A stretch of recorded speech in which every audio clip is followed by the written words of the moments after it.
Entonces, para que sepan que se va a estar haciendo la grabación, ¿ok? Ya nosotros abordamos lo que fue la primera tutoría y abordamos lo que fue el primer trabajo, ¿verdad? La primera asignación, que en este caso se trataba de un foro, ¿verdad? El foro académico, esa actividad ya se llevó a cabo, ¿verdad? Del 14, del 10 al 23 de febrero, ¿ok? La siguiente actividad es un texto paralelo, ¿ok? Por ahí en algún chat o en o en el foro de dudas me preguntaban si para el texto paralelo había que utilizar el formato que se facilita en la plataforma y pues sí, sí hay que utilizar ese formato, ¿ok? Entonces, esa sería la segunda actividad. Para eso, vamos a echar mano de lo que viene en el capítulo número 2 del libro. Luego tenemos la tercera tutoría. Esa tercera tutoría es virtual y se llevará a cabo, Dios mediante, el 15 de marzo de este año, ¿verdad? En 15 días, de igual manera en de esta manera virtual.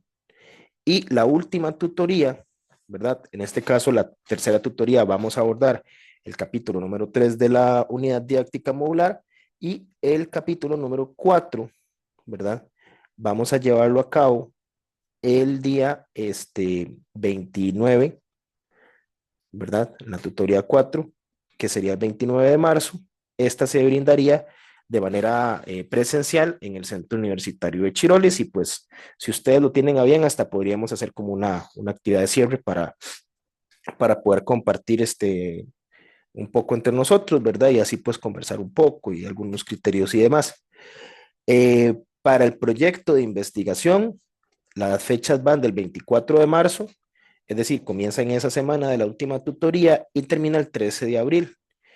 De la actividad de la investigación les quería comentar un poco, ¿ok? Porque no sé si en la clase pasada nos dio chance de hacer una pormenorización de lo que ahí se pide, pero para que les dé chancecito, ustedes en la investigación tienen que complementar lo que está en el libro con una lectura que ahí viene el enlace y si no lo voy a subir al espacio de recursos.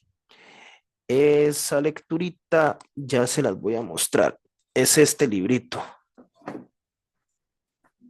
Vamos a ver dónde está la cámara. Acá.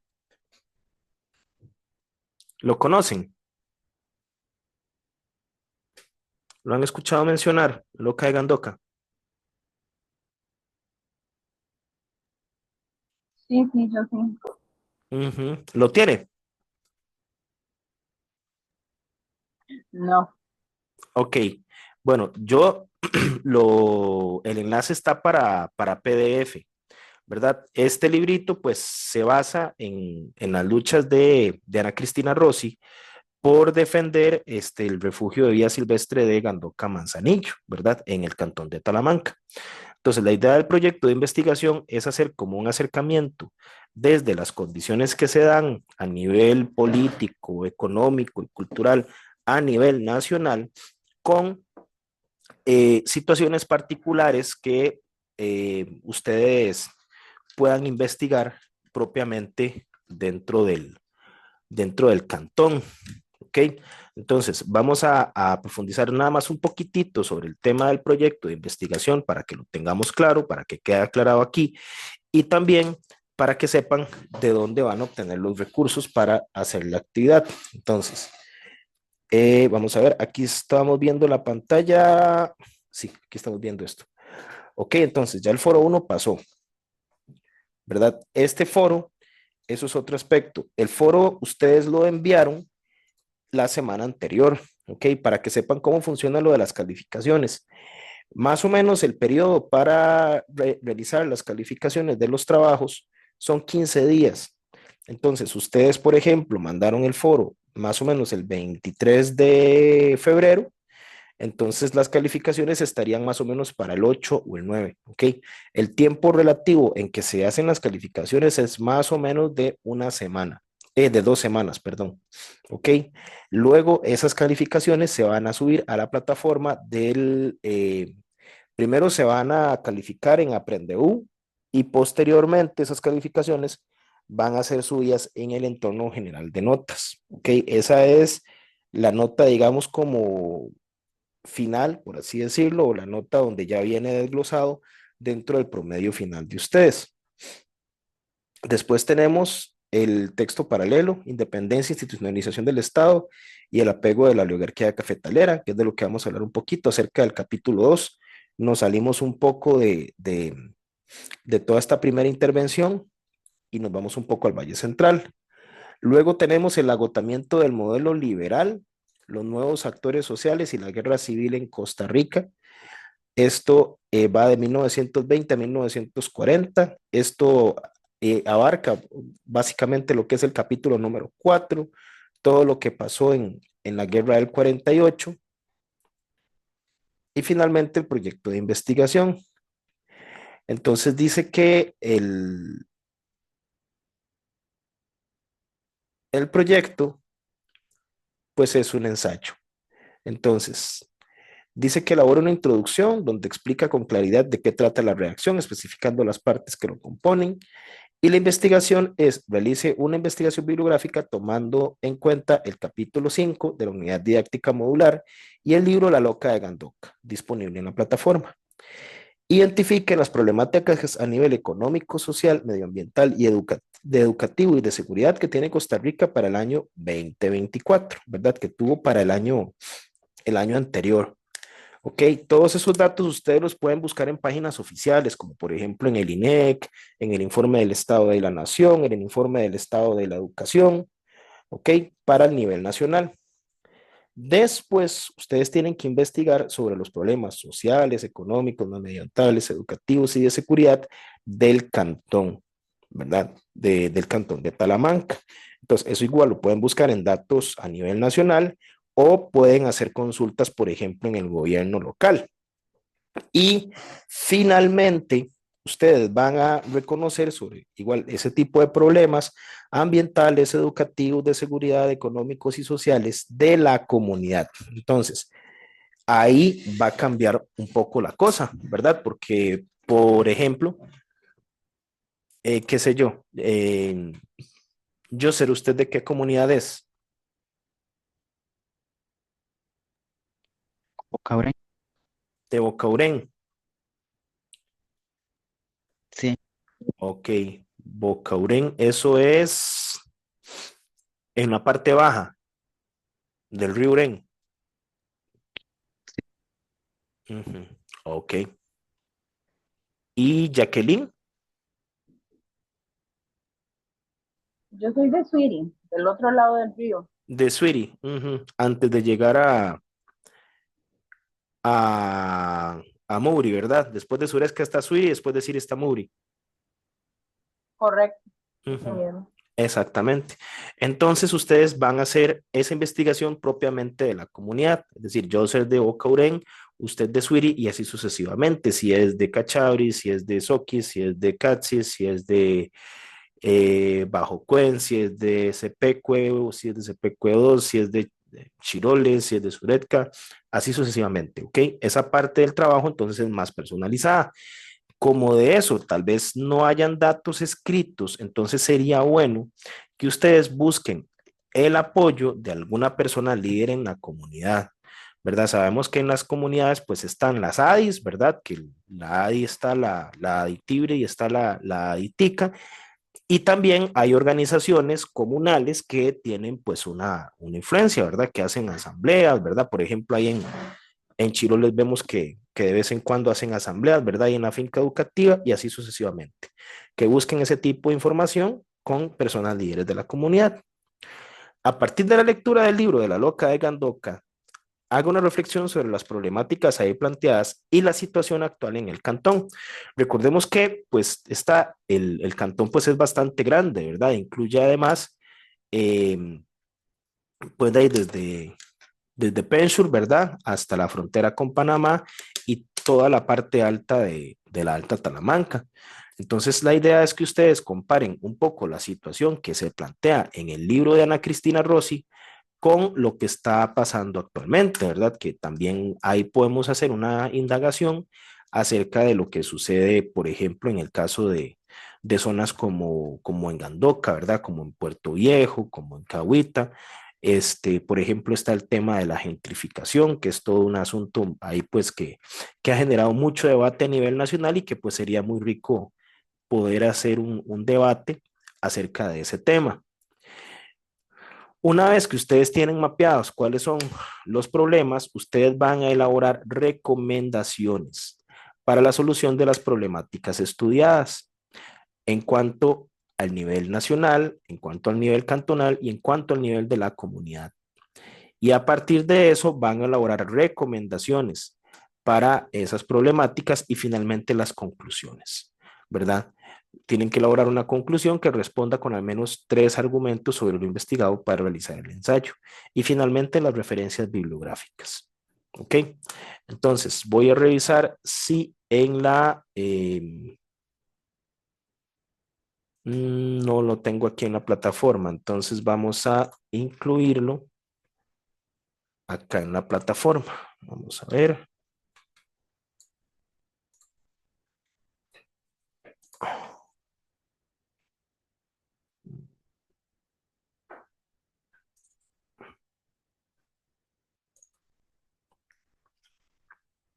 Ujú,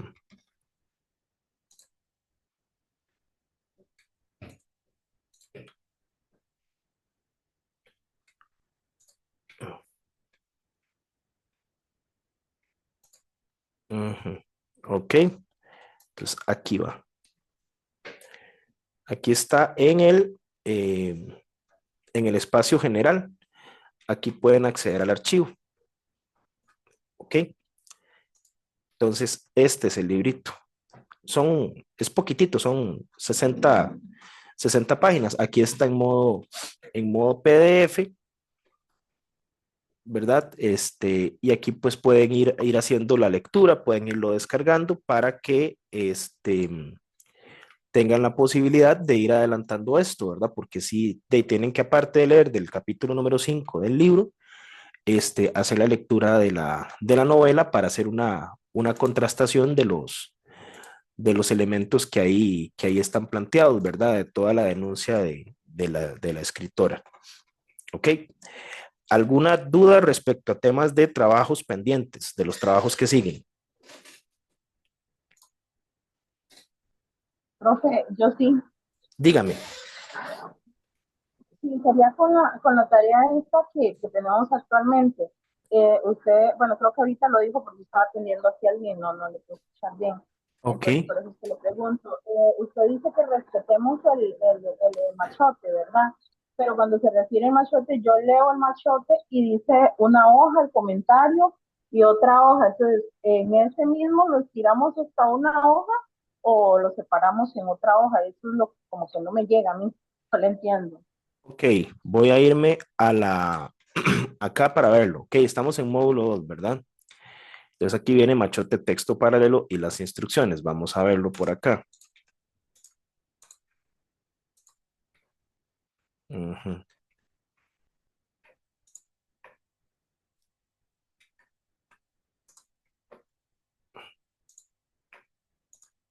ujú. Nombre del estudiante, la bibliografía, un resumen del tema, primera etapa, una hoja. Entonces aquí sería una hoja solamente de este cuadrito. De la segunda etapa sería otra hoja. Aquí irían 2, aquí irían 3 hojas, aquí irían 4 hojas. Luego dice los temas impactantes o provocativos, son 3. Y los aportes. Entonces vamos a ver el machote. El machote se me descargó.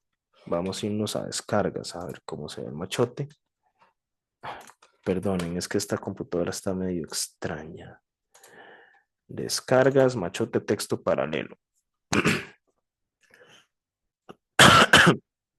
Cualquier cosa. Entonces dice, bueno, nombre del estudiante, la bibliografía, Resumen del tema, primera etapa, una hoja. Entonces aquí esto lo extenderíamos una hoja completa. Segunda etapa, otra hoja.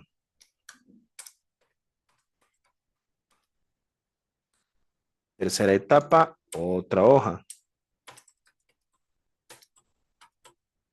Luego la década de Mora Porras, otra hoja.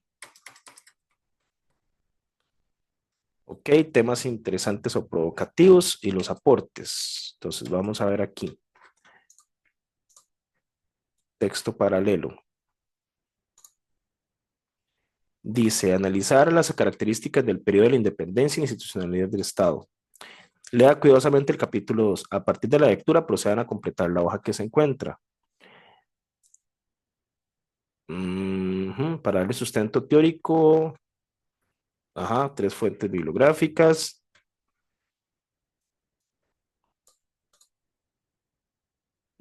Sí, sería una hoja acá. Y aquí nada más sería puntualizar. O sea, no tiene que ser muy extenso. Nada más explicar cuáles temas le parecen interesantes o provocativos y por qué. Y los aportes de la lectura para su vida. Entonces esto puede hacerlo como en 2 o 3 párrafos más o menos cada pregunta, ¿verdad? Esta parte ya no es tan extensa, digamos, a partir de acá.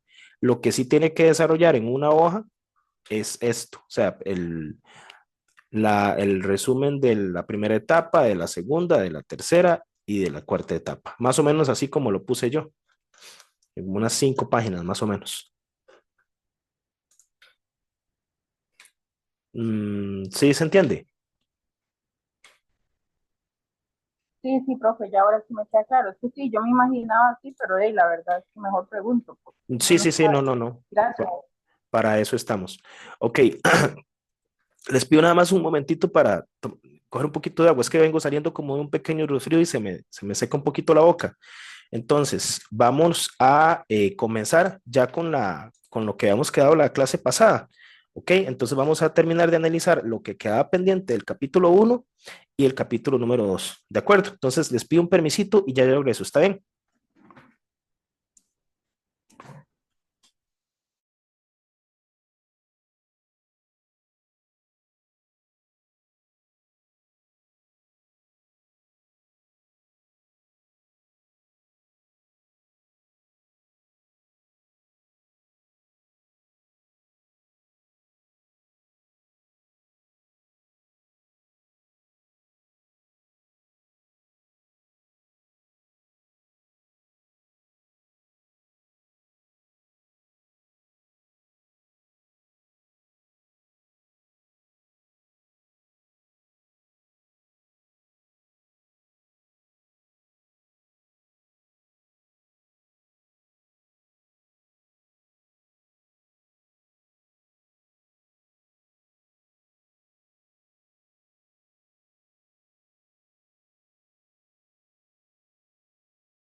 Ok, entonces, habíamos hablado un poco, bueno, de cómo se había dado todo el proceso de llegada de los europeos primero a América y posteriormente al territorio costarricense, ¿verdad?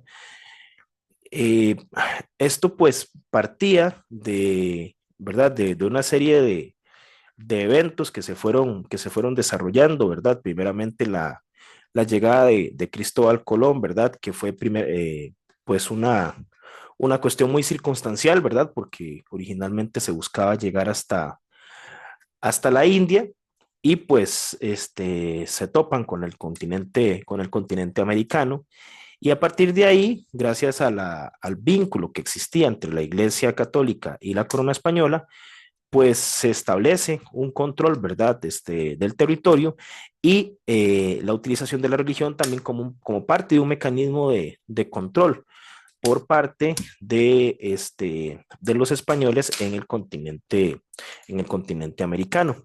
¿Ok? En el caso de Costa Rica, Colón llega en el año de 1502 al territorio de lo que hoy es Costa Rica y dice que el proceso de conquista en el caso de Costa Rica es tardío. ¿Ok? ¿Por qué ese proceso se da de manera tardía? Porque en, en, en este en este proceso, los europeos van a buscar llegar principalmente a los territorios donde hay centros de población más grandes. Y en el caso de América, esos centros de población estaban principalmente en México.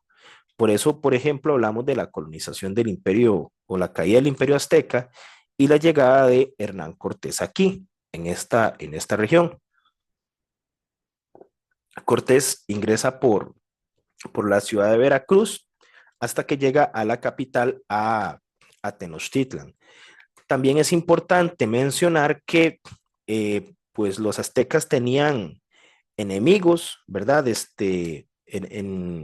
Pues en este territorio, ¿verdad? Los aztecas eran una civilización de guerreros, ¿verdad? Que para poder hacer sacrificios a sus dioses, pues tenían que tomar rehenes, ¿verdad? Para poder sacrificarlos. Y esto generó pues toda una diferencia con otros grupos que existían ahí en México y que finalmente llevaron a que se aliaran con Cortés, ¿verdad? Y que se diera la caída de Tenochtitlán. ¿Ok? Costa Rica es un proceso tardío porque, veámoslo aquí en el mapa, ¿verdad? Si lo vemos aquí en el mapa, aquí está México, ¿verdad? Aquí estaría, vamos a ver, acá, como por acá estaría Tenochtitlan, ¿verdad? Y el proceso comienza desde aquí hacia el sur. Aquí, por ejemplo, estaría Pedro de Alvarado. Y otro hito importante en ese proceso de conquista lo vemos acá. Vasco Núñez de Balboa descubre, ¿verdad? Para la visión de los europeos, claramente, pues lo que es el paso hacia el Océano Pacífico, que él le llamaba la Mar del Sur, porque ellos pensaban que ahí cerca estaban las Indias, y a partir del descubrimiento de la Mar del Sur, entonces se pueden ir haciendo expediciones en este sentido, ¿verdad? Por el Pacífico o hacia el sur. De hecho, en Costa Rica muchas expediciones venían o bien de Panamá o bien agarraban a través del lago de Nicaragua y salían por aquí y hacían esos recorridos. De hecho, ahora lo vamos a ver. Ven, acá está lo que les mencionaba, lo de Panamá. Acá. Vasco Núñez de Balboa en su viaje de ida sale de Santa María, llega acá, da la vuelta y luego se devuelve en el año de 1513. Entonces aquí vemos las expediciones y las rutas de los españoles en el territorio costarricense. ¿Ok? Entonces, la mayoría pues no tuvieron demasiado éxito, ¿verdad? Algunos pasaron pues cerca del territorio, ¿verdad? Por las costas, pero sus incursiones no tuvieron mucho éxito. Sobre todo no tuvieron éxito las del Caribe. Ahora vamos a ver por qué. Vean que aquí, por ejemplo, será una expedición del lago de Nicaragua por este río, que es el río San Juan, y pasan por Isla Calero. De hecho, el que hizo esta expedición, que sale desde aquí, se llamaba Alonso Calero, por eso la isla se llama así. Luego tenemos, por ejemplo, una de Diego Gutiérrez, que incursionó en tierra, Juan Estrada de Rábago, pero las condiciones del clima del Caribe y la fuerza de las comunidades, ¿verdad?, de los indígenas que existían en el territorio, pues impidieron la conquista por parte de los españoles. Luego tenemos a Gil González de Ávila, que parte de Panamá. Vean que esta rayita viene desde Panamá. Y posteriormente ya vemos un proceso de conquista con Juan Vázquez de Coronado y Juan de Caballón. Juan de Caballón ingresa por Nicaragua. Él funda una ciudad, que es la ciudad de Garcimuñoz, y posteriormente Vázquez de Coronado traslada esa ciudad al Valle del Huarco, estableciendo la primera capital de Costa Rica, que fue la ciudad de Cartago, la noble y leal ciudad de Cartago, decían los europeos. Y aquí vemos un poco lo que son la cronología de esas exploraciones que pues no tuvieron mucho éxito, sino hasta 1560, cuando Juan de Caballón funda Garcimuñoz y Juan Vázquez de Coronado lo traslada. Quien nuevamente va a establecer el control sobre el territorio costarricense es Perrafán de Rivera en 1565. Eh, para generar ese control, pues se hizo una violación de unas leyes que se llamaban las leyes nuevas. Estas leyes planteaban que no se podía, por ejemplo, dar a las personas indígenas en encomienda. La encomienda era un sistema de explotación de la mano de obra indígena, donde a cambio de la evangelización, los indígenas tenían que trabajar para los españoles. Y pues por este sistema y por los métodos de violencia en contra de las poblaciones, aunque eso está aparentemente prohibido, pues se logra ejercer un control efectivo sobre el territorio. Una vez que los europeos tienen un control efectivo sobre el territorio, comienzan a generar una organización política, la cual tiene como la cabeza los virreinatos. ¿Ok? Entonces, en el caso de Costa Rica, el virreinato más importante es el virreinato de Nueva España. ¿Ok? Esto se extendía desde, bueno, este territorio que inclusive es parte de los Estados Unidos, toda esta zona de acá, y llegaba hasta Costa Rica. Costa Rica llegaba hasta Bocas del Toro, porque ese territorio que va de Chiriquí perdón, de Chiriquí, no, de Changuinola hasta Bocas del Toro, hasta Puerto Almirante, todo eso era territorio costarricense que Costa Rica perdió en un conflicto, primero con Colombia y después de que Panamá se independizó con Panamá. Y el otro virreinato importante era el virreinato del Perú, con la audiencia de Quito. ¿Ok? Si en el virreinato de Nueva España, en México, estaban los aztecas, en el caso de Quito, la civilización importante era la de los mayas. Ellos se extendieron por toda esta región del altiplano andino, pasando por países como, por ejemplo, Perú, Bolivia, Ecuador, e inclusive una parte de Colombia y una parte de Chile. Y pues fueron conquistados por Francisco Pizarro. Ese es el mapa del Virreinato de España en 1550. Ok, esto ya es pues en pleno proceso de expansión. Ya para 1780 vemos cómo ha cambiado el mapa. Acá, por ejemplo, vemos más extensión sobre Brasil. Acá pues no había ese control.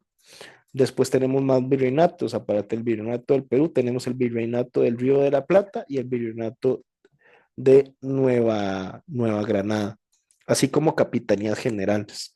Las capitanías generales eran regiones que eran susceptibles a los ataques de los piratas.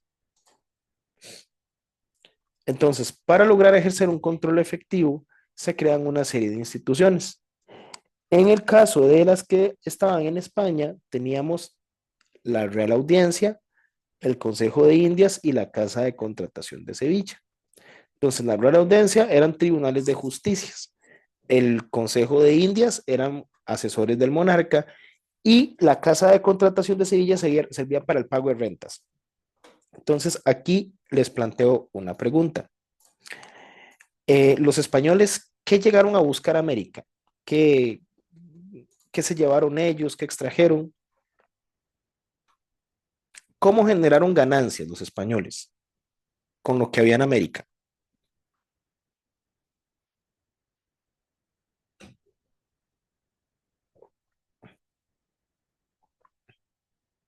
¿Qué buscaban extraer principalmente?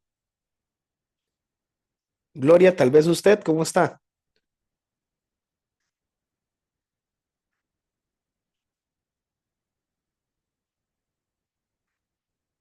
De profe, yo diría que oro, Oro, de bien, utilizaron.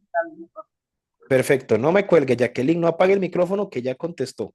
Vamos a conversar un poquito.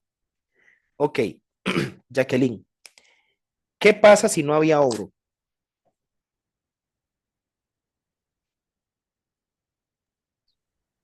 Ya y iban a buscar, iban a explotar. Ahí dicen, él estaba leyendo un poco el libro y dice que ellos empezaron a buscar, no sé, bueno, en esta parte decía que ya se fueron al banano, al tabaco, creo que leí por ahí también. Exacto, no me Empezaron cuelgue todavía.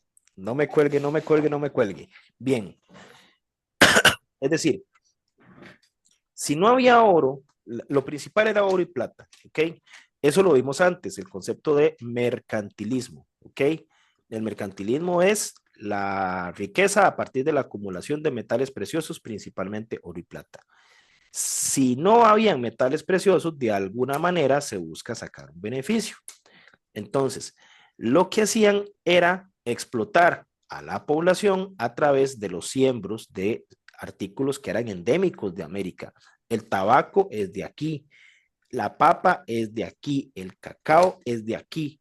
¿Ok? Son productos que pues salieron de aquí y que se empezaron a consumir en Europa, o bien productos que no se producían aquí, pero que empezaron a explotarse aquí, se empezaron a sembrar, por ejemplo, la caña. La caña con la que se hace el azúcar no es de acá, eso viene de otro lado, creo que de la India. ¿Ok? Ahora, Jacqueline, mi pregunta. Yo soy una persona que trabaja para la corona. ¿Ok? Yo soy un blanco, un español, y yo tengo una plantación de tabaco, por ejemplo, ¿verdad? ¿Cómo gano yo a partir del tabaco? Es decir, ¿cómo ese tabaco se me convierte en dinero si yo trabajo con la corona española?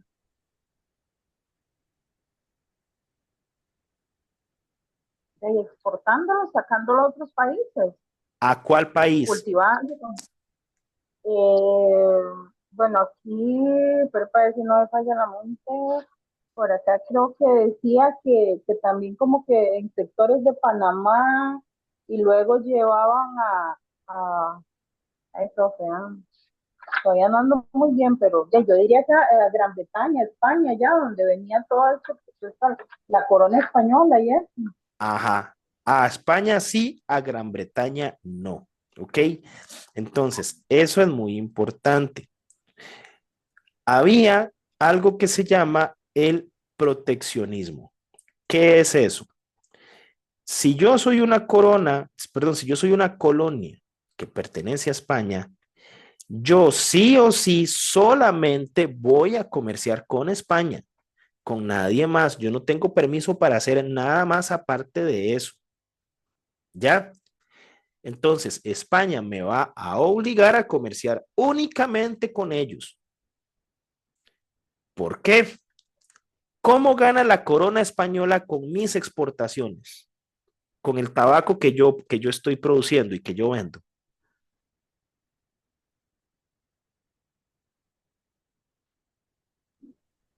Oye, ellos me imagino que igual ellos lo revendían allá en sus países. No sé, pienso yo, ¿verdad? Sí. Ok, pensémoslo de manera diferente. Por ejemplo, ok, ustedes conocen Chase.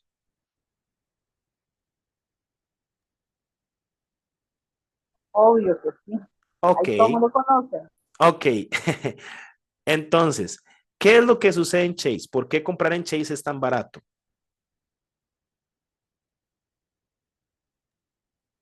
Ahorita mismo el dólar está súper devaluado. Entonces ir a comprar allá le sale súper cómodo.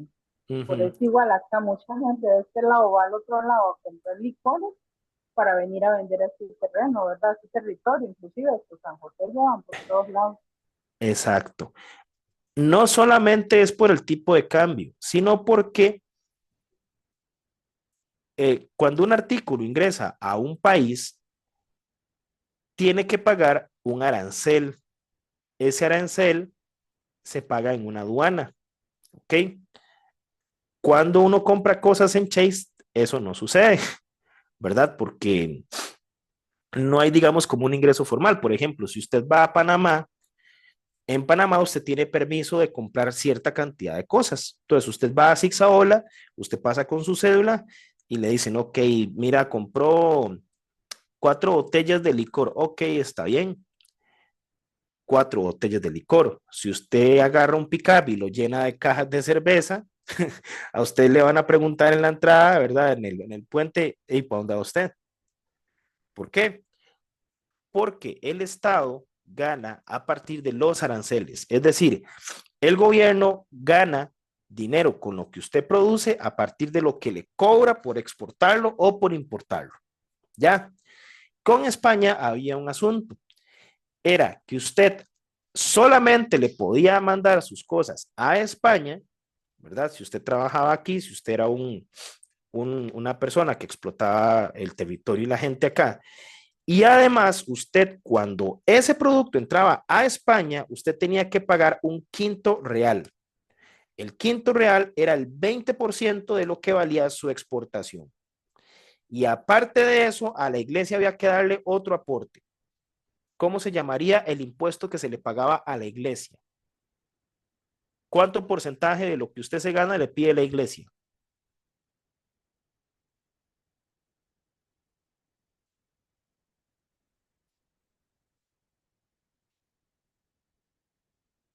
¿Cómo se llamará ese impuesto?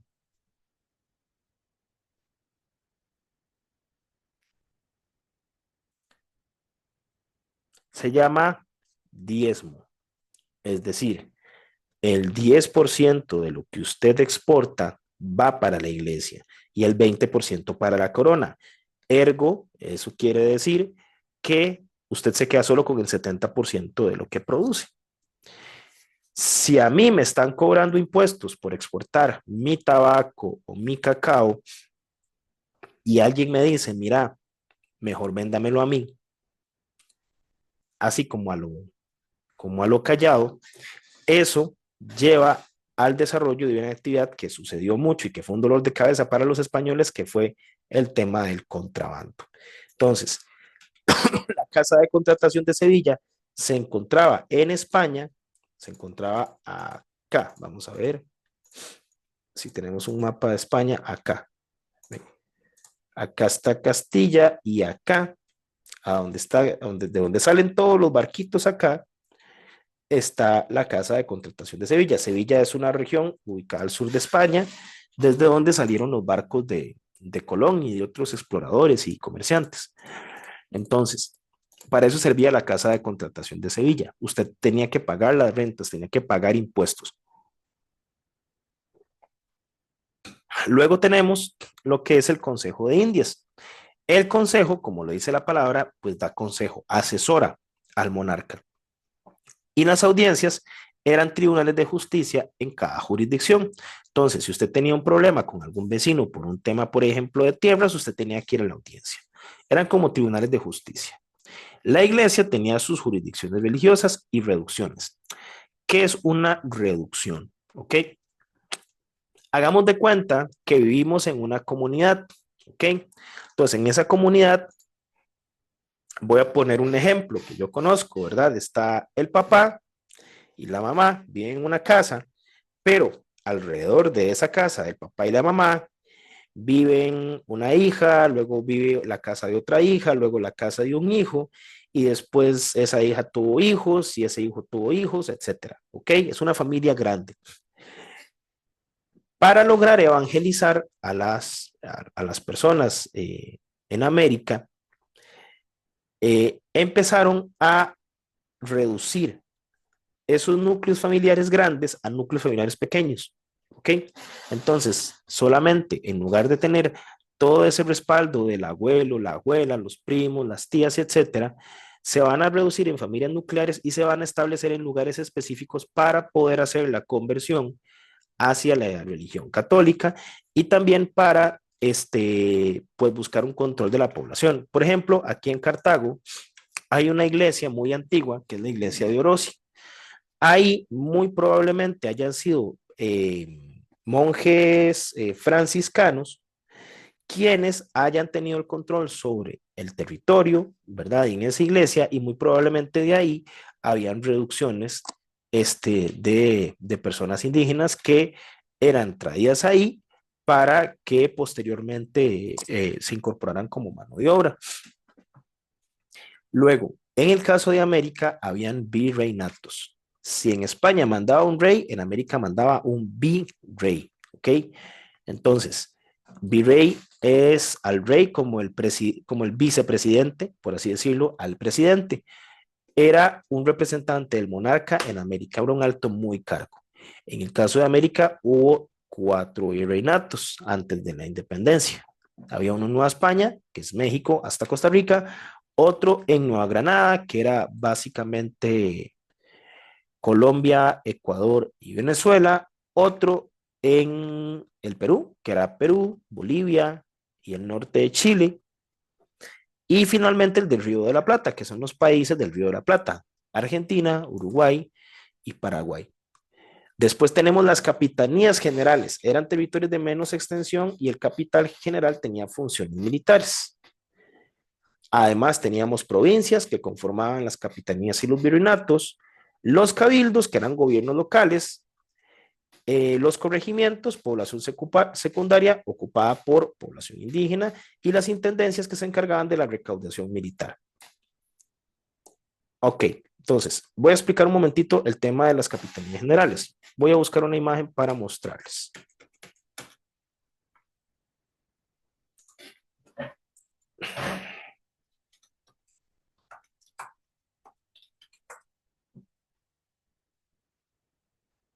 Ok, vean esto que está acá. Ok, eso se llama el Castillo del Morro. Este Castillo del Morro está en Cuba. Ok, vean esta parte que está acá. Ok, si nosotros vemos, esto es una fortificación que está construida como en un acantilado. Lo ven desde aquí. Esta torre era para vigilar.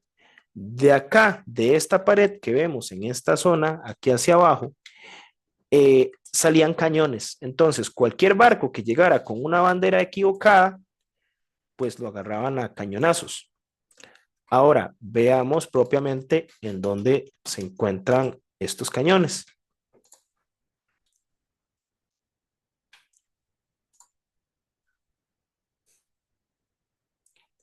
Voy a mostrarles dónde estaban las capitanías generales para que me entiendan.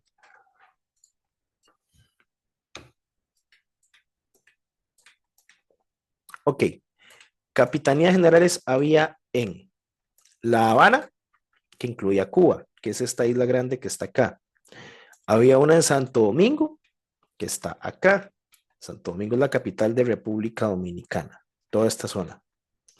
Había una capitanía general en Venezuela, que es este país grandote de acá. Y había una capitanía general en Guatemala, que incluía Guatemala, Chiapas, Belice, El Salvador, Honduras, Nicaragua, Costa Rica. ¿Ok? Y otra en Yucatán, que es esta península de acá. Si ustedes ven, todas las capitanías están bordeando este mar de aquí. ¿Cuál es este mar que está acá?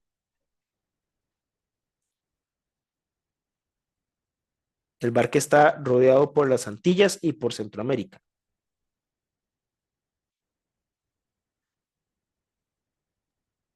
Caribe. El mar Caribe. Ok.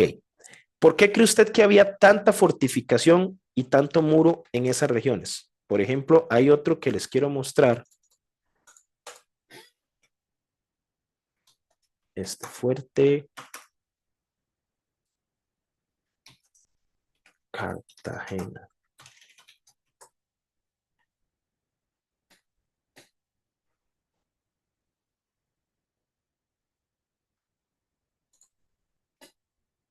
Ujú.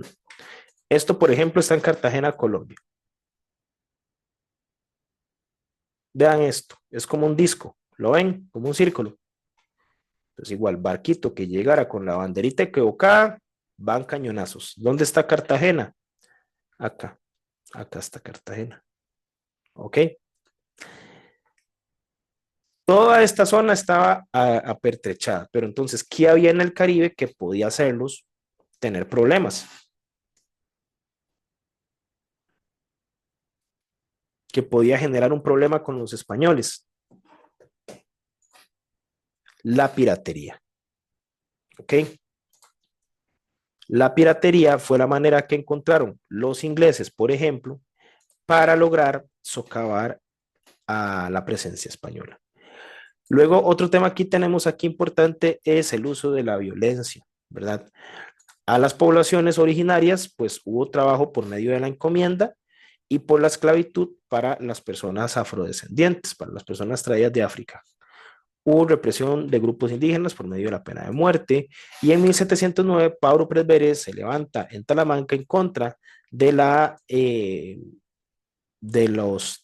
contra de los españoles. Okay, aquí tenemos una imagen, una representación artística de Pablo Presbere hecha por una artista cartaginesa que estudió en México, se llama Guadalupe Álvarez. Aquí nosotros podemos ver elementos que son netamente autóctonos, ¿verdad? Como por ejemplo las esferas de piedra o las vasijas y elementos que son traídos por los españoles.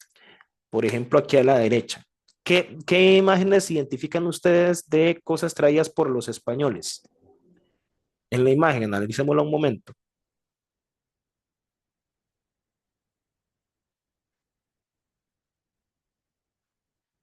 Por ejemplo, los bueyes son propios de América, son autóctonos, son animales de acá.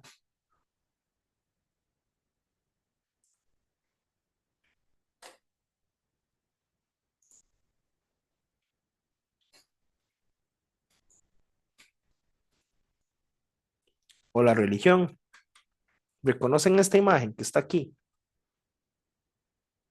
con los dos angelitos negros? Es más, esta es la Virgen de los Ángeles. ¿Ya vieron qué es lo que hay en esta ofrenda? En esta ofrenda a la Virgen. ¿Qué son estos frutos?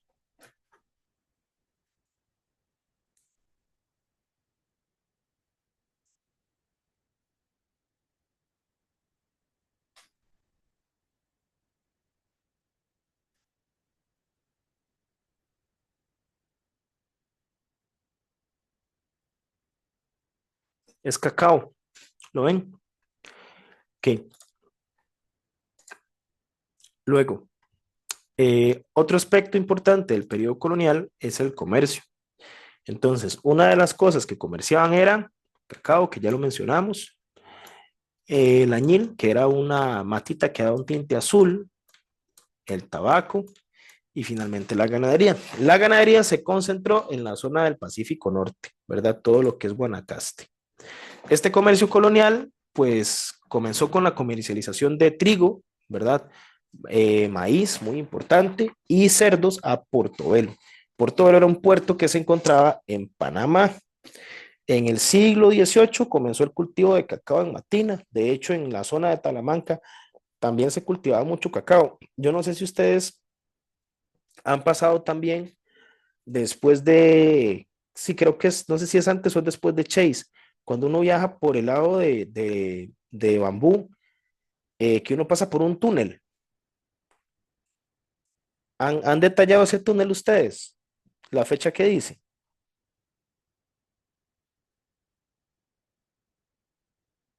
¿Han pasado por ahí? Sí. No por la calle que va por la pera, sino por la otra. Sí, sí, sí, profe, lo que pasa es que yo sí no recuerdo la fecha exacta.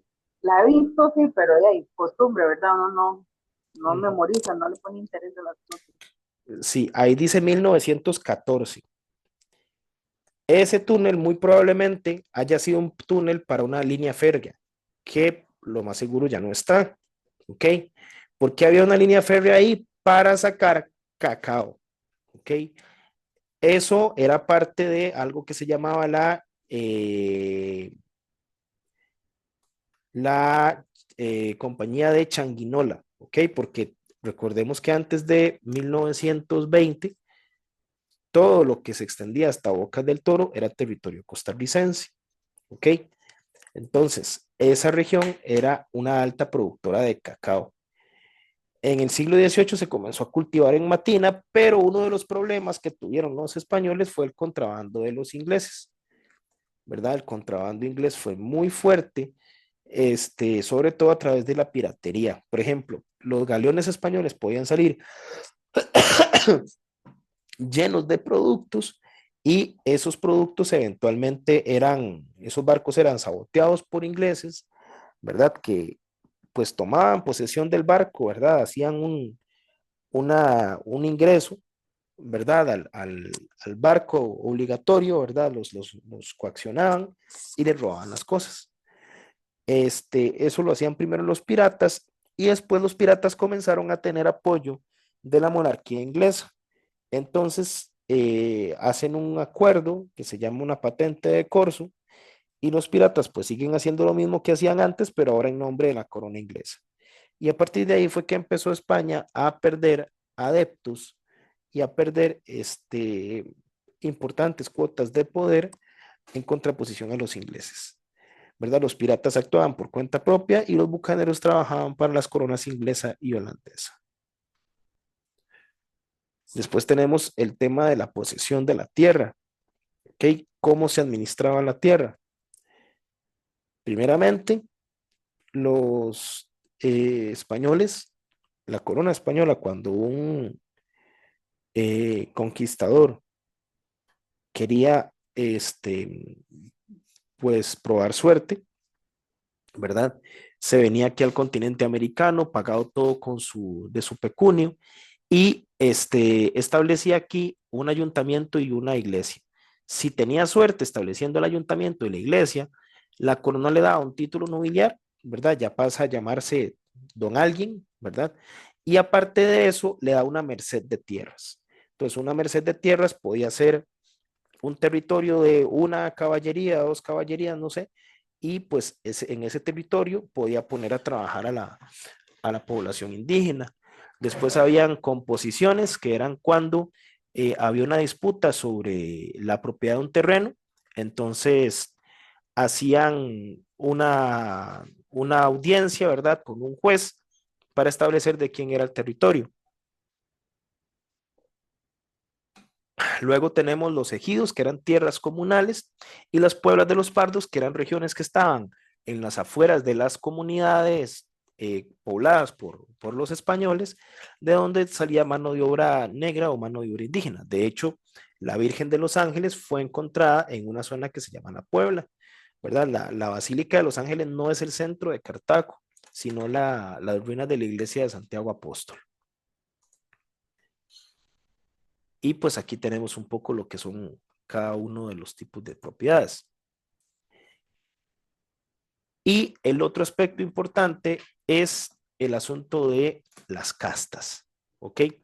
Entonces, España pues logró tener el control del territorio a partir de un sistema pues bastante jerárquico, ¿verdad? A partir del color de la piel, a partir de la raza. Entonces, en este sistema, la persona que estaba a la cabeza era el español nacido en España, ¿ok? El español nacido en España se le llamaba peninsular. Al que ya nacía en América se le llamaba criollo. Entonces empieza a darse un sistema de castas donde vemos lo que es la mezcla, por ejemplo, del español con una persona indígena, salía un mestizo. Si salía una mezcla de un mestizo con un español, salía un castizo, y de un castizo con una española salía un español. Ahora, si era un español con un negro, salía un mulato. Si la mulata era con un español, era morisco, un morisco con una española, un chino, ¿verdad? No como los chinos que conocemos generalmente, un chino con una india, un salta atrás, y así sucesivamente. ¿Ok? Eh, Esto pues justificó la dominación de los españoles. Y además hubo esclavitud negra con el cimarronaje. Después también es importante mencionar que se comercializaban esclavos, los traían desde Lima, del Caribe y podían ser pasados en testamentos y en dotes. Eran empleados en haciendas y casas de la élite y se utilizaban también para el trabajo doméstico y artesanal. Ok, y vamos a ver lo que es la Iglesia Católica y el cambio cultural. Nada más les pido un momentito para traer un poquito de agua y ya regreso. Permítame en un segundo.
Aquí estamos de vuelta.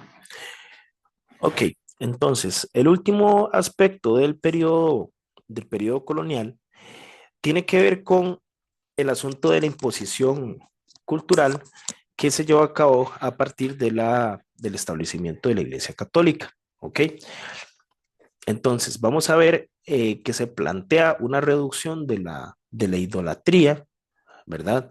Con el bautismo y con el establecimiento de familias nucleares. Eso era lo que les mencionaba antes, que aislaban a las personas de la familia grande, ¿verdad? De esta familia pues un poquito más amplia, donde están los abuelos, los hermanos, las tías, los tíos, y se establecen esas familias nucleares en reducciones. Después tenemos otro aspecto importante que son las cofradías, donde hay devotos laicos que donan dineros y capillanías que administraban el dinero procedente de testamentos. De hecho, esta iglesia que tenemos acá se encuentra aquí en Cartago, que es la iglesia colonial de Orosi, ¿verdad? Es pues importante en este contexto porque era una iglesia donde pues los monjes franciscanos tenían ese control. ¿Qué queda en Costa Rica del periodo colonial? Bueno, primero que nada, una organización político-administrativa, 4 centros de población en la meseta central, ¿verdad? Cartago, Alajuela, Heredia y San José. Los ayuntamientos también, eso es muy propio del periodo colonial, ¿verdad? Como las municipalidades ahora. Una población distribuida en cuadrantes con iglesia y plaza y algunas celebraciones, ¿verdad? El uso de algunos vocablos que permanecieron, ¿verdad? Por ejemplo, en zonas como el Valle Central, Tibás, Tobosi en Cartago, y la religión católica como la oficial. Así termina el periodo colonial. ¿Ok? Bien, eso tenemos en la primera parte de la clase. Ahora vamos a entrarle a el segundo aspecto. Vamos a ver si lo tengo por aquí. Un momentito. Voy a dejar de compartir un segundo para cerrar.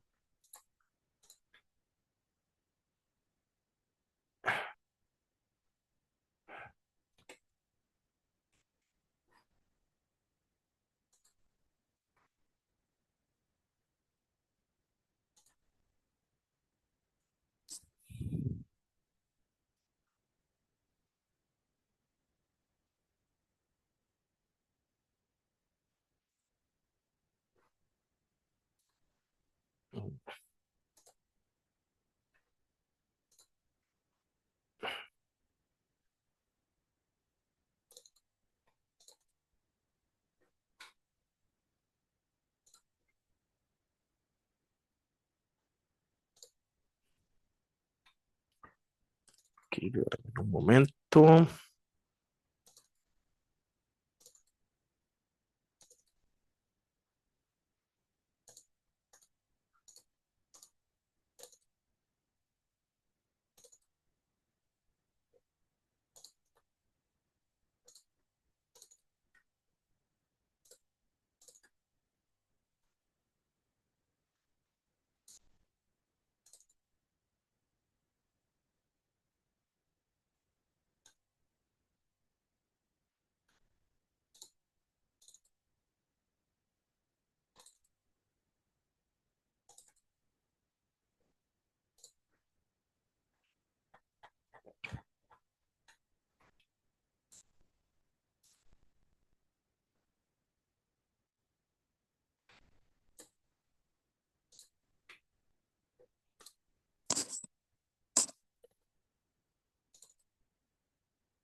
Ajá. Ok, vamos a ver. Ahora sí. Disculpen, es que tenía la presentación abierta y de pronto se me cerró y no pude abrirlo. Ok, vamos a ver. Vamos a mostrar la presentación. Vamos a ver cuál pantalla estamos compartiendo. No. Un momento. Ujú.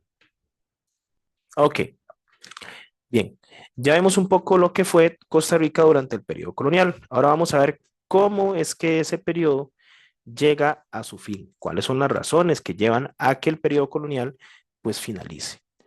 Entonces, vamos a ver que antes de la independencia, pues eh, había todo toda una situación en el caso de España. ¿Ok? Este señor que vemos acá, eh, ¿verdad? No era muy agraciado el hombre. Este se llamaba Carlos II de Augsburgo. ¿Ok? Este señor es descendiente de Juana de Castilla y Felipe de Augsburgo. ¿Ok? Él no pudo tener hijos. Toda esta dinastía de los Augsburgos son descendientes de Isabel y Fernando, que fueron los reyes católicos de España. ¿Ok? Estos reyes católicos tuvieron varios hijos, entre ellos Juana I de Castilla. Juana I de Castilla se casa con Felipe de Augsburgo y juntos forman esta dinastía. El más importante de los reyes de esta dinastía fue Felipe II. Él logró extender el imperio español por todo lo que vemos acá. Todo lo que está de color rojo era de España y todo lo que está de color verde era de Portugal. ¿Por qué logró controlar todo esto? Por esto. Vamos a mostrarles aquí un pequeño recurso. Vamos a ver. Ujú.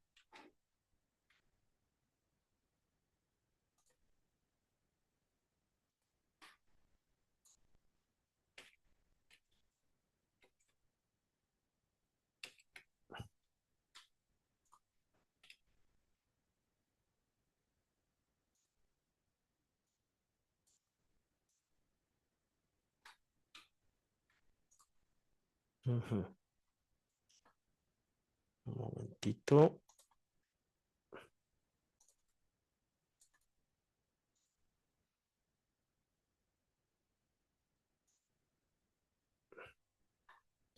No, hoy no nos está ayudando mucho la computadora. Bueno, el caso es que el último descendiente de esta dinastía fue este señor, Carlos II. Carlos II no pudo tener hijos, ¿ok? ¿Por qué no pudo tener hijos? Porque físicamente no podía, tenía una enfermedad y pues era básicamente era estéril. Entonces a partir de ahí comienza una serie de discusiones por ver quién es el gobernante. Y eso va a generar un cambio en España que lleva a que surja una nueva dinastía que se llamaba la dinastía de los Borbones, que su máximo representante fue Carlos III de Borbón. Y este comenzó a implementar algo que se conocía como las reformas borbónicas en España, que vinieron a dar un poco más de centralidad al poder político. Otro antecedente importante para entender el por qué sucede la independencia fue la Revolución Francesa. En España, hasta el día de hoy, tienen reyes, pero en Francia, en determinado momento de la historia, en medio de una crisis económica, política y social, llegaron a la conclusión de que la manera de acabar con toda la situación precaria que estaban viviendo era eliminando a la figura del rey de Francia, que en este caso era Luis XVI. Esa revolución lleva un cambio muy importante en Europa porque es la primera vez que se cambia de un gobierno monárquico a un gobierno de este tipo republicano. ¿Okay? Ya en Inglaterra había existido también una revolución, pero esa revolución nunca llegó al extremo ni de destituir, perdón, al rey, y como estuvo en la revolución francesa, tampoco de asesinarlo, ¿verdad? Al rey Luis XVI lo decapitaron con una guillotina, que de hecho fue un invento desarrollado más o menos para esa época. Esa revolución francesa llega a un punto de demasiada violencia, donde se guillotinó a demasiada gente, y eso pues generó muchos problemas con el resto de Europa, y ahí Francia tiene que comenzar a defenderse, ¿verdad? A defenderse de sus vecinos europeos, y en ese proceso de defensa y de guerra llega la figura de Napoleón Bonaparte. Napoleón toma el poder en Francia y es nombrado emperador e invade España en 1808. Y cuando eso sucede, los representantes de las cortes, tanto en España como en América, deciden reunirse para tomar una decisión respecto a qué va a pasar. Este mapa que vemos es el mapa de Napoleón. Napoleón entonces logró extenderse por el territorio de Francia, Bélgica, Holanda, lo que hoy es Alemania, Italia, Varsovia y por España. Cuando Napoleón invade España, toda la gente dentro de España y en América dicen, yo a este no lo voy a legitimar como monarca, ¿verdad? Entonces se reúnen en Cádiz en unas cortes generales, y de esas cortes generales surge una nueva constitución, la Constitución de Cádiz. Sin embargo, Napoleón es derrotado y las cortes pues se diluyen, el rey lo toma el poder en 1814. Cuando sucede eso en España, en América empiezan a desarrollarse movimientos de independencia, de ideas que ya venían de los criollos, que eran personas que los criollos no tenían tanto derecho político, y pues finalmente se da la firma o el proceso de independencia primero en México y después de México en Costa Rica. Bueno, en Guatemala. En Guatemala el acta se firma el 15 de septiembre de 1821 y es llevado por el territorio centroamericano para ratificar la decisión de si somos independientes o si seguimos manteniéndonos con España. Esa acta duró un poco más de un mes, como un mes y medio en llegar a Costa Rica. El 13 de octubre en León, Nicaragua, se firma otra acta que se llamaba el Acta de los Nublados y prevenía a Costa Rica de no tomar una decisión. Y finalmente, el 29 de octubre, Costa Rica firma el Acta de Independencia, lo que lo declara como un estado independiente. Y se elige como forma de gobierno una junta de delegados de los pueblos. Los delegados de los pueblos era como decir los alcaldes. Entonces ellos pues tenían una comunicación más directa con la gente, y estos legados iban a consultar para la toma de decisiones, ¿verdad? No es como en un gobierno presidencialista. Esta junta de delegados establece que pues hay que buscar una nueva constitución y esa nueva constitución es el Pacto Social Fundamental Interino de Costa Rica o Pacto de Concordia, donde se reafirma la independencia de España y se elige como forma de gobierno una Junta Superior Gubernativa. ¿A qué entienden ustedes con interino en esa frase de Pacto Social Fundamental Interino? ¿Qué será interino?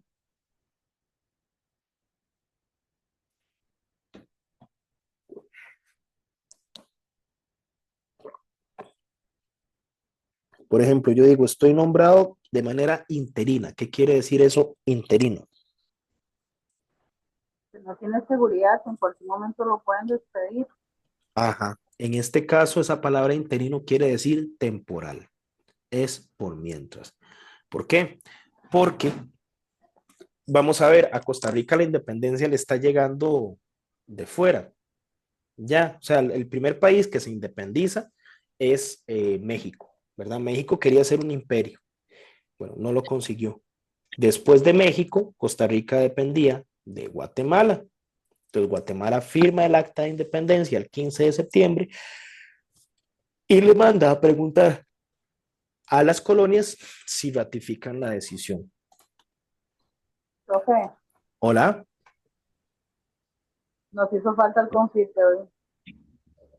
Entonces, el confite. Sí, porque lo oigo con sueño y yo también, estoy fatal.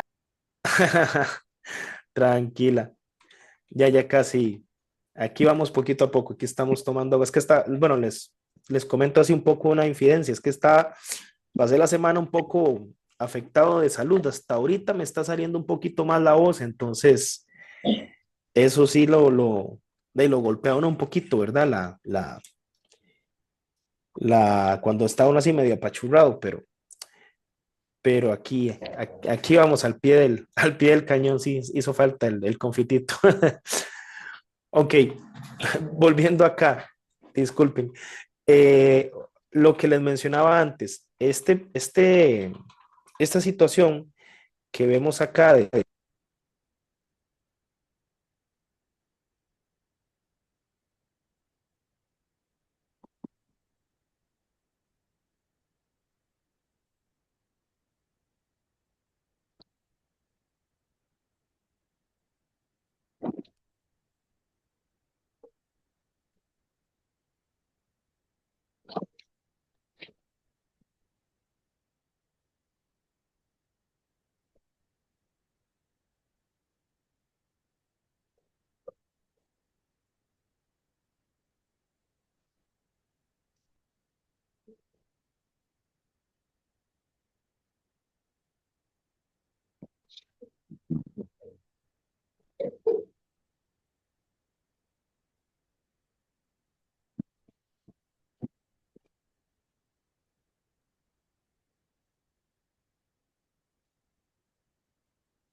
Aquí cambié de micrófono. ¿Se escucha mejor? Sí, ya ahora sí se lo escucho. Ujú.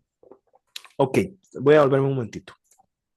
Entonces, lo que les mencionaba era que después de la independencia, pues habían territorios que abogaban más por una anexión a México o a un imperio más grande, y habían otros territorios que planteaban que lo mejor era ser completamente independiente. Eso generó una disputa a lo interno del territorio costarricense que llevó al primer enfrentamiento civil que se desarrolló entre Alajuela y Heredia contra, entre Alajuela y Cartago, perdón, contra este, Heredia y Cartago, más bien contra Alajuela y San José. Heredia y Cartago eran más conservadores y Alajuela y San José más liberales. Al final el bando de Alajuela con San José es el que gana en este conflicto y San José por primera vez queda como capital. Todo ese tipo de cosas son importantes para ver cómo se va formando el Estado costarricense. ¿Okay? Otro aspecto importante de ver cómo se forma el Estado costarricense tiene que ver con la delimitación de su territorio. Y para eso es importante conocer la anexión del partido de Nicoya. Hay que decir que el partido de Nicoya era básicamente Liberia, Santa Cruz y Nicoya, que ahora son más cantones, ¿verdad? Ya aquí vemos a Carrillo, Guanandayure y a Ojancha. Pero en estos territorios, en el himno a la anexión del partido de Nicoya dice de la patria por nuestra voluntad. Más o menos, había una parte del territorio que no tenía tanto interés de pertenecer a Costa Rica, pero que en algún momento se vio coaccionado y también perdió, perdón, por mayoría de votos. Santa Cruz y Nicoya optaron por estar con Costa Rica porque les convenía más la cercanía de Punta Arenas para exportar, y Liberia le convenía más la cercanía con San Juan del Sur, que estaba un poquito más al norte. Finalmente, la Federación Centroamericana respalda la decisión de la anexión a Costa Rica, porque Costa Rica para 1824 ya pertenecía a un gobierno más amplio que era la Federación Centroamericana. Esta es una segunda etapa en el proceso de formación del Estado. Antes de esos, de 1824, habíamos tenido como formas de gobierno una Junta Superior Gubernativa, que es un gobierno de tipo colegiado. A partir de 1824 ya tenemos un jefe de Estado. Ese jefe de Estado es un maestro, ¿ok? Y ese maestro fue don Juan Mora Fernández. Él gobierna de 1825 a 1833 y los sentimientos localistas, ¿verdad? Esta cuestión de que nosotros eh, tratamos de ser un poco más autónomos, va a llevar a que Costa Rica se salga por primera vez de la Federación Centroamericana, ¿verdad? No les convenía tanto, no creían que les conveniera tanto pertenecer a un gobierno federal. También hay que decir que, pues, una de las limitaciones que tuvo este gobierno federal fue la carencia o la escasez de buenas vías de comunicación. Por ejemplo, tomen ustedes en cuenta que en este proceso de votación, ¿verdad? Más bien de este proceso de independencia, disculpen, se haya durado un mes y medio para que el documento pasara desde Guatemala hasta Costa Rica, ¿verdad? Eso nos dice mucho también de que los medios de comunicación eran bastante precarios. Esta federación pues tuvo sus aspectos positivos, así como aspectos negativos. Lo negativo fue que tomó como base pues la Constitución de Cádiz, ¿verdad? Que era una constitución que estaba un poco descontextualizada de nuestra realidad. Lo que les mencionaba antes, no habían muy buenas vías de comunicación, había oposición de sectores conservadores y una inestabilidad política de los Estados miembros. Si en Costa Rica eh, Alajuela y San José se estaban agarrando del pelo con Heredia y Cartago, eso también iba a pasar y con más intensidad, por ejemplo, en Nicaragua o por ejemplo en El Salvador.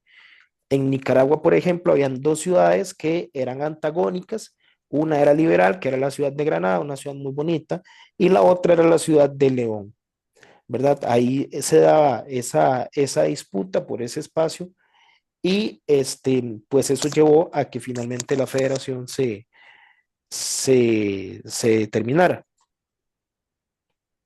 Y una vez que Costa Rica sale de la federación, empieza a desarrollarse una etapa donde vemos el tema del café. El café es muy importante porque le da un respaldo económico al Estado que comienza a nacer. ¿Ok? Costa Rica durante mucho tiempo se dedicó a la explotación de dos grandes productos de exportación, que fueron el café y más adelante, ¿cuál otro? Cacao. No, cacao no tanto, el banano. Pero primero el café, ¿ok? El café se introduce en 1830 y comienza una expansión de la frontera agrícola. ¿Qué es la expansión de la frontera agrícola? Es cuando el, ter el territorio se extiende más allá de lo que está plantado. Entonces se empieza a talar bosque, ¿verdad? Se empieza a colonizar nuevas tierras para poder utilizarlas como este territorio de siembra para el café. ¿Ok? Y aquí también comienza a surgir lo que conocemos como la oligarquía cafetalera. La oligarquía cafetalera es un grupo de personas que se dedican a el desarrollo de esta actividad comercial. Esa oligarquía cafetalera eventualmente va a tener intereses económicos y esos intereses económicos lo van a llevar a tener también intereses políticos. Entonces, con el desarrollo y la consolidación del café, vamos a ver un nuevo periodo en la historia que se llama el periodo oligárquico, donde estos dueños de cafetales son las personas que van a gobernar. También la migración de las personas pobres a nuevos espacios de colonización. Al verse desplazados por el café, ellos comienzan a colonizar nuevos espacios para sembrar cosas para consumo básico, no para café, ¿verdad? Entonces ahí, por ejemplo, podían sembrar maíz o frijoles y también esto nos lleva a una inserción de Costa Rica en el mercado mundial. Entonces eso es muy importante porque eso nos coloca de alguna manera visibles para el mundo. El baluarte en este periodo de formación del Estado o periodo patriarcal fue Braulio Carrillo. Carrillo llega al poder en 1835 y en ese mismo año tiene que enfrentar la guerra de la Liga. La guerra de la Liga ya no eran Alajuela y San José contra Cartago y Heredia, sino todos contra San José. Es decir, Alajuela, Heredia y Cartago contra San José. En esa guerra de la Liga, Carrillo gana el conflicto y establece que la capital ya definitivamente va a ser San José. Separa a Costa Rica de la Federación Centroamericana y les dice, ok, a ustedes les debo tanta plata, tomen, ya no molesten más. Y comienza a impulsar el cultivo del café en el país. Además, se estableció como dictador mediante la ley de bases y garantías, porque él dijo que iba a ser jefe de Estado vitalicio y plenipotenciario. Plenipotenciario es que maneja todos los poderes de la República y vitalicio es que va a gobernar hasta que se muere. Entonces, todos los sectores contrarios a las políticas de Carrillo, pues van a pegar el brinco al cielo y eso eventualmente va a llevar a que lo quiten del poder. También Carrillo desarrolló una academia militar, ¿ok? En esto él fue muy hábil. Piénsenlo así. ¿Qué necesita uno para poder dar un golpe de Estado? Para quitar a un presidente. ¿Cómo se hace? ¿Qué ocupo yo para llevar a cabo un golpe de Estado?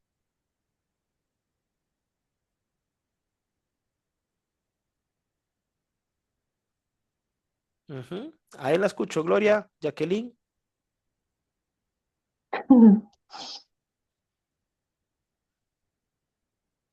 Necesita gente. ¿Y qué más? Invalidar de dejar de quitar las fuerzas, bueno, en este caso Costa Rica sería quitar las fuerzas policiales, ¿verdad? Quitarle la seguridad, más que todo, ¿verdad? Dejarlo sin ese confort de seguridad. Ajá, exacto. Tiene que ver un poco con eso. Yo para dar un golpe de Estado necesito armas, ¿verdad? La gente tiene que estar armada. ¿Por qué? Porque el chiste del golpe de Estado es, bueno, señor, usted deja de gobernar o si no se muere. Decida. Entonces, él abre la academia militar y traslada todos los cuarteles para San José. Traslada los cuarteles para San José y les da mejores salarios a los soldados. Entonces, él los va a tener como aliados a los soldados, ¿verdad? Eso es muy importante. Entonces, por ejemplo, si alguien en Cartago le intenta dar un golpe de Estado, ¿de dónde van a agarrar las armas? Si las armas están en San José, ¿de dónde van a tener lealtad los soldados con otras personas, con otros bandos, si él les está subiendo el sueldo, si los está profesionalizando? Entonces, eso es muy importante. También impulsó la educación y algunos códigos, como el Código Civil, el Código Penal, el Código de los Procedimientos, y como a él interesaba impulsar el café, emite leyes en contra de la vagancia y de los juegos. Entonces, una ley contra la vagancia, ¿verdad? Implica este, que de ahí, si usted no está trabajando, de ahí, si no, entonces váyase para la cárcel, ¿verdad? Pero el tema es que usted tiene que estar produciendo. También, pues Carrillo quedó truncado, ¿verdad? O tuvo un intento de golpe de Estado por parte de Francisco Morazán. Morazán tenía la idea de volver a hacer un gobierno federal centroamericano y un miembro del gobierno de Braulio Carrillo le da lo traiciona un señor que se llamaba Vicente Villaseñor en un lugar que se llama el Pacto del Jocote que queda en Alajuela. Entonces, en ese hecho, Morazán llega a Costa Rica e intenta quitarle el poder a Carrillo y finalmente Morazán es derrotado y es fusilado un 15 de septiembre de 1842 en donde ahora estará el Parque Central de San José. Y a Vicente Villaseñor, como fue una persona que cometió traición, se le fusiló pero de espaldas. Y ahí pues termina la ilusión de la Federación Centroamericana. Todo este periodo que vimos, desde el proceso de independencia hasta Braulio Carrillo, se llama el periodo patriarcal o periodo de formación del Estado costarricense. Ahí vamos a ver que se consolida como forma de gobierno un gobierno presidencialista, más o menos de 4 años, pero que va a ser muy inestable porque no hay una una alternabilidad normal de los gobiernos, sino que hay mucho golpe de Estado y que el motor principal de la economía va a ser el café. Ya para el año 40 en adelante, estamos hablando de un periodo oligárquico y esa oligarquía cafetalera va a insertarse en el mercado mundial, principalmente a partir de la fundación de la República con José María Castro Madrid. Acá nosotros vemos el escudo de armas de Costa Rica, ¿ok? ¿En qué se diferencia ese escudo de Costa Rica al que tenemos actualmente? ¿Qué diferencias se encuentran?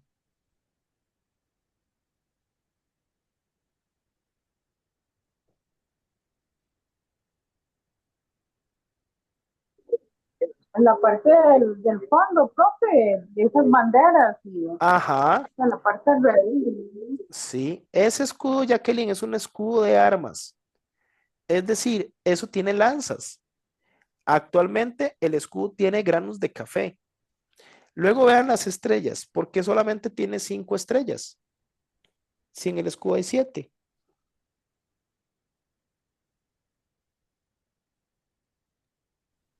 Seguro por lo mismo que usted estaba explicando, profe, que no estaban todavía las 7 provincias en ese entonces. Exacto. Las provincias es fácil de determinarlas, viene por el número de cédula. La 1 es San José, la 2 es Alajuela, la 3 es Cartago, la 4 es Heredia, la 5 es Guanacaste. La 6 es Punta Arenas y la 7 es Limón. Y la fundación de la República se da por este hombre. Él era un hombre muy joven cuando llegó al poder. Este señor tenía 29 años apenas. Y se llamaba José María Castro Madrid. Castro Madrid hace que Costa Rica sea una república y eso es importante sobre todo para los negocios, porque al usted tener ya un estado, una república consolidada, usted puede tener embajadores y los embajadores ayudan a que usted desarrolle negocios en, eh, en el resto del mundo, ¿verdad? Entonces empieza Costa Rica a buscar establecer conexiones con países como Inglaterra. El punto más álgido de la política en este periodo fue sin lugar a ninguna duda la década de Mora Porras, ¿ok? Que eso también viene en el trabajo que tienen que hacer. Mora Porras gobernó 10 años, ¿ok? 10 años. Es el que más ha gobernado consecutivamente. Don Tomás Guardia gobernó 12 años, pero hay un tiempo en el que estuvo otra persona, en que luego él retoma el poder. Pero con Mora Porras, esa década, el poder político se centraliza en el Ejecutivo. Es decir, el poder ejecutivo, que es el que está encabezado por el presidente, lo va a asumir Mora Porras como el principal. Y tuvo medidas para transformar el Estado. Por ejemplo, creó la FANAL, que todavía existe, y estableció los monopolios del tabaco y el licor. ¿Para qué un presidente establecería un monopolio estatal sobre esas dos cosas? Sobre el tabaco y el licor. Si es algo tan dañino, diría uno. ¿Con qué intención?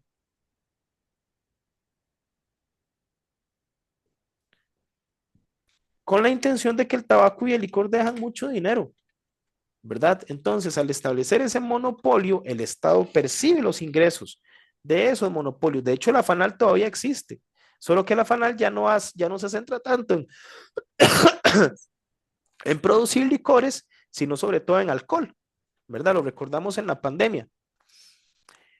Juan Rafael Mora Porras tuvo que enfrentar la guerra contra los filibusteros, que tenían los siguientes antecedentes: un conflicto entre liberales y conservadores en Nicaragua, una guerra entre México y los Estados Unidos, un destino manifiesto, que era una doctrina norteamericana que decía que ellos tenían el destino de llevar la civilización a los pueblos incultos de América, y finalmente la toma de la ruta del tránsito, que era esto que está acá.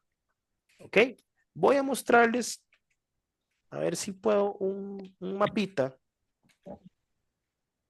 A ver si me deja esto. Vamos a ver.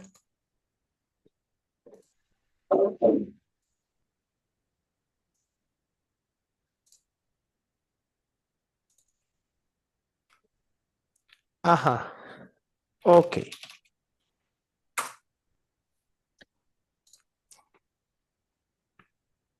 Vamos a ver un mapa un momento para mostrarles algo.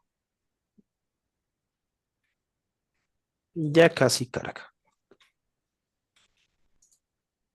Ok. Aquí están los Estados Unidos, ¿verdad? Ok. Estados Unidos originalmente era esta región que está por acá. Todo esto, el este. Eso se llamaban las 13 colonias: Nueva Escocia, Nuevo Brunswick, Maine, Nuevo Hampshire, Massachusetts, Nueva York, Nueva Jersey, todo esto. ¿Ok? Este territorio que está acá, de hecho ahora lo vamos a ver en otro mapa: Texas, Nuevo México, Colorado, Utah, Phoenix, Nuevo México, perdón, Arizona, Nevada y California, eran territorios que originalmente le pertenecían a México y que Estados Unidos se los quitó a México en 1842 después de una guerra. El asunto es que acá en California se descubre oro y eso lleva a que mucha gente quiera migrar de aquí a allá. El problema es que para migrar de ahí usted tiene que atravesar todo el territorio de la Unión Americana y eso era como difícil, complicado y hasta peligroso.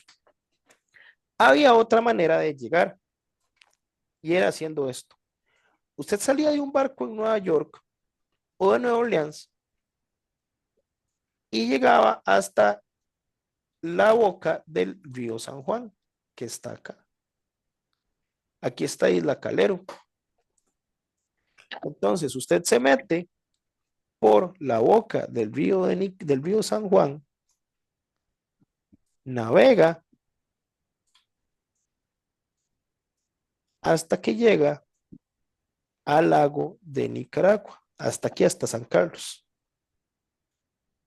Acá estaría la boca del río San Juan. Usted navega desde San Carlos por todo el lago de Nicaragua hasta llegar a un puerto que se llama La Virgen. Y este pedacito de La Virgen lo cruza a caballo o a pie hasta llegar al otro puerto que es San Juan del Sur. Una vez que usted hizo toda esa ruta, agarra otro barquito que se lo lleve para arriba y ya está. Es más seguro. Entonces, el interés de Walker era el control sobre esa ruta del tránsito, que es esta que vemos aquí. ¿Lo ven? El mismo recorrido que hicimos. Y aquí tenemos lo que les mencionaba antes. Todo lo que ustedes ven acá, a partir de esta línea de color anaranjado, era territorio mexicano. México perdió 8 estados. Y había otra cosa importante, y era que Estados Unidos estaba en guerra. Había una división entre los estados de la Unión del Norte y los estados confederados del Sur. De aquí era William Walker, del Sur. Y esta gente tenía el interés de expandirse y eran un territorio que era esclavista. Ellos tenían esclavos negros con una economía muy agrícola. Bien, todo esto lleva al desarrollo de la campaña nacional. En Nicaragua, al igual que en Costa Rica, habían muchos conflictos por el tema de si somos liberales, si somos conservadores. En el caso de Nicaragua, ese conflicto estaba entre la ciudad de León y la de Granada. Entonces, la gente de Granada llama a William Walker para que les ayude y posteriormente él se afianza en el poder. Nicaragua le declara la guerra a Costa Rica el 11 de marzo de 1856 y Costa Rica responde con un contingente de 9,000 hombres. Eso es otra cosa que hay que desmitificar. Los soldados del ejército costarricense no andaban ni en machetes, ni en sombreritos, ni con un chonete. Eran gente que estaba bien capacitada, que había sido entrenada por militares prusianos y que llevaron a cabo la defensa de la soberanía nacional el 20 de marzo de 1856 con la batalla de Santa Rosa. Después, el 11 de abril, se da la batalla de Rivas, donde ahí aparece la figura de Juan Santamaría. Y lo más grave de esa guerra no fue tanto las muertes que hubieron producto de las armas en la propia guerra, sino producto de una enfermedad que se llama el cólera. Por cólera murió mucha gente, ¿verdad? Y el cólera se evita de lavándose las manos. Eh, Murió el 10% de la población de Costa Rica, eso es mucho. Si, por ejemplo, hoy se muriera el 10% de la población del país, se estarían muriendo 500,000 personas. Entonces, eso también dejó una huella muy importante en el gobierno de Juanito porque de ahí se perdió una gran cantidad de mano de obra. Después, en el 22 de diciembre, se toma la Trinidad, que es una confluencia entre los ríos San Juan y Sarapiquí, por los costarricenses. Eso también es importante. Este punto de aquí es estratégico. Esto. La Trinidad está aquí. ¿Ok? Los barcos vienen de los Estados Unidos, llegan a San Juan del Norte, a Punta Castilla, y ellos tienen que llevar sus provisiones hasta Granada, que está acá. Acá está William Walker. Si nosotros logramos impedir que pasen por acá, no van a poder mandar ni municiones, ni armamentos, ni nada hasta Granada. Entonces, la toma de la Trinidad fue un acierto estratégico muy importante. Finalmente, Walker se rinde el 1 de mayo de 1857, regresa a Nueva Orleans e intenta regresar nuevamente el 12 de septiembre de 1860, pero en ese caso es fusilado en el territorio de Honduras, en Trujillo, y ahí se termina la historia de Walker. Sin embargo, a pesar de que aquí termina la guerra, no termina la inestabilidad política. Después de la guerra, Costa Rica tiene una gran crisis económica. La guerra le costó mucho dinero y mucha gente al país, y eso a Mora Porras se lo cobraron. Juanito Mora fue acusado y finalmente fue fusilado en la angostura de Punta Arenas. También después de la guerra hay una situación inestable entre liberales y conservadores en Costa Rica, y hay todo un debate acerca de el tratado de límites entre Costa Rica y Nicaragua, que pues después de la guerra se da la firma del tratado Cañas-Jerez y el laudo Cleveland, que es básicamente un acuerdo de los Estados Unidos y de Inglaterra, pues de que están conformes con la división limítrofe del territorio. También vamos a ver en este último periodo que las potestades del Ejecutivo bajan, ¿verdad? Cuando Mora Porras sale del poder, el poder ejecutivo comienza a perder un poco de su preponderancia. Hay una participación muy importante de militares en golpes de Estado. Por ejemplo, los generales Lorenzo Salazar o Máximo Blanco, de los que vamos a hablar después. Y el auge de la prensa, principalmente durante el gobierno de Castro Madrid, y de la educación. De hecho, aquí tenemos el colegio más viejo que tiene el país, que es el Colegio de San Luis Gonzaga, que se encuentra en Cartago. Y con eso terminaríamos el capítulo número 2. No sé si por aquí tienen alguna duda, algún aporte. Ahí les pido nuevamente que me disculpen por no andar así con las pilas al 100, pero vengo así saliendo de una afectación de salud y creo que ya se me nota un poquito la vocecilla. Pero de cualquier duda estamos siempre a la orden y a la entera disposición de lo que ustedes necesiten. No sé si tienen alguna consulta o algún comentario, compañeras y compañeros.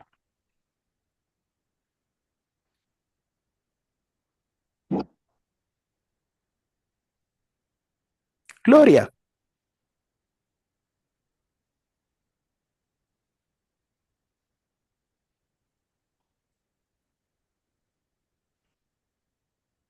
no.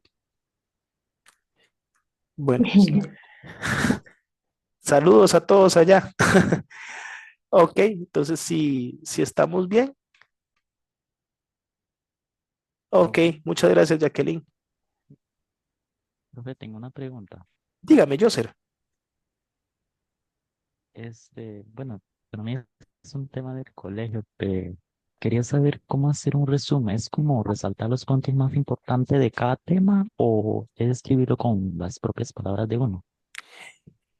Es como una mezcla de las dos cosas.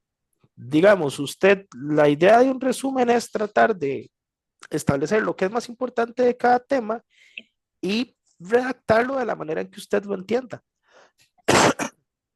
Por ejemplo, usted puede hacer un resumen como un ensayo o puede resumir como un esquema. Yo normalmente lo trabajo así, con como haciendo anotaciones y un esquema, y luego voy haciendo como parrafitos, digamos, a la manera en que yo lo entiendo. Es como una mezcla de las dos cosas que me preguntó. Está bien, Ok, profe, gracias. con gusto. Gloria, Es, es que creo que aprendí el micrófono, profe, pero no me... una pregunta. Joser, perdón, se le escucha Disculpe. como medio robot, como Esta, que, ¿dónde queda? ajá, ahora sí le entendí bien. ¿Dónde queda qué? Perdón. Si es que, profe, tengo ¿dónde queda grabadas las grabaciones? Ok, ahorita yo termino la reunión. ¿Me escucha? Sí, ahorita yo termino la reunión y él me va a decir grabando en la computadora. Eso va a tardar un ratito. Cuando ya la grabación quede grabada, valga la redundancia, él me da un archivo. Ese archivo yo lo tengo que pasar a un link de YouTube para que me lo suba y cuando ya esté subido en YouTube, yo se los comparto como un enlace. Pero tengo que dar chance de que me haga la conversión, luego subirlo y ya una vez que yo lo suba, yo lo paso por la plataforma y por los grupos. Está bien, profe. Muchas gracias. Con gusto. Ok, entonces si no hay más consultas, pues quedaríamos por aquí. Nos veríamos en 15 días, el 15 de marzo, ojalá en mejores condiciones y quedaríamos con la última tutoría presencial para el 29 de marzo. ¿De acuerdo? Entonces, pues que pasen muy buenas tardes y que se encuentren muy bien. Hasta luego. Hasta luego. Hasta luego.